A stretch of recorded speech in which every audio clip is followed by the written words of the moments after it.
English Fast, helping learners of English build vocabulary fast.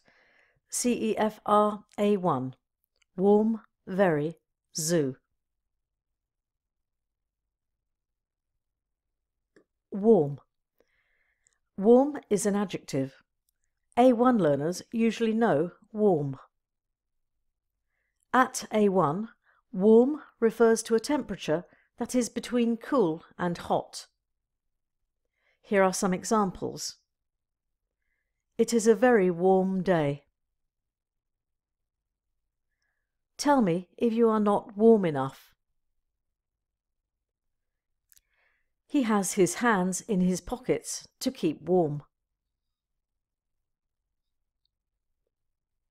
Very. Very is an adverb. A1 learners usually know very.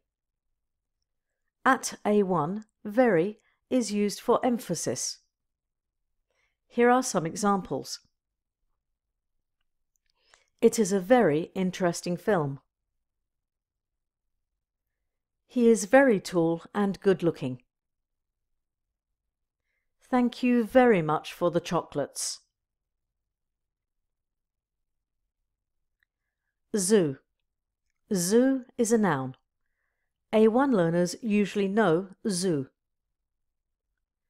A zoo is a place where wild animals are kept.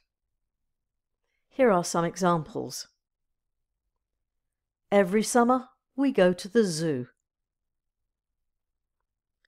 The zoo is a favourite place of mine.